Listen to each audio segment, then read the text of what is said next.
ప్రకాశం జిల్లా ముండ్లమూరు మండలం పసుపుగొల్లు గ్రామంలో మంగళవారం ఎన్టీఆర్ భరోసా పెన్షన్ల పంపిణీ కార్యక్రమంలో Darsi TDP incharge doctor Gottipati Lakshmi పాల్గొని పెన్షన్లు అందజేశారు.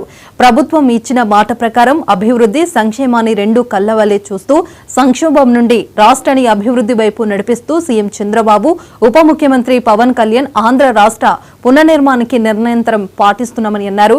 గొట్టిపాటి కొనియాడారు. అన్ని రంగాల్లో ఏపీ అభివృద్ధి వైపు పని చేయించేందుకు ప్రజలంతా ఆశీర్వదించాలని గొట్టిపాటి లక్ష్మి కోరారు.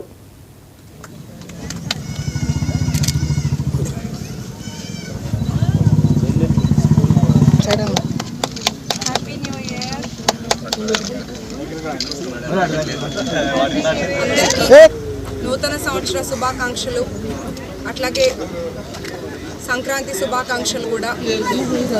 రేపు 1వ తారీఖు ఇవాళ ఒక రోజు ముందుగానే పెన్షన్ డిస్ట్రిబ్యూషన్ కార్యక్రమం చేపడుతున్నాము. రాష్ట్ర వ్యాప్తంగా చంద్రబాబు నాయుడు గారి ఆధ్వర్యంలో, కూటమి ప్రభుత్వం ఆధ్వర్యంలో మనం చూస్తూ ఉంటే కూటమి ప్రభుత్వం అధికారంలోకి వచ్చాక ప్రజలందరూ ఎంతో సంతోషంగా, ఎంతో ప్రశాంతంగా ఉంటున్నారు. సంక్షేమం, అభివృద్ధి సమపాళ్లలో ఇవ్వగలిగిన ఏకైక వ్యక్తి ఎవరు అంటే గౌరవ ముఖ్యమంత్రి చంద్రబాబు నాయుడు గారు. అట్లాగే కూటమి ప్రభుత్వం సారథ్యంలో చంద్రబాబు నాయుడు గారు, పవన్ కళ్యాణ్ గారు, మా యువ నాయకులు లోకేష్ గారు ఎంతో మంచి పరిపాలన ఇవ్వడానికి నిరంతరం కృషి చేస్తున్నారు.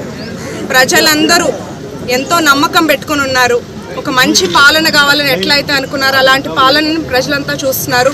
ఈ 2025 మా దర్శి నియోజకవర్గం ప్రజలందరూ ఆరోగ్యంగా ఎప్పుడూ సంతోషంగా ఉండాలని మనస్ఫూర్తిగా కోరుకుంటున్నాను. అందరికీ నూతన సంవత్సర శుభాకాంక్షలు. నెల్లూరు జిల్లా నాయుడు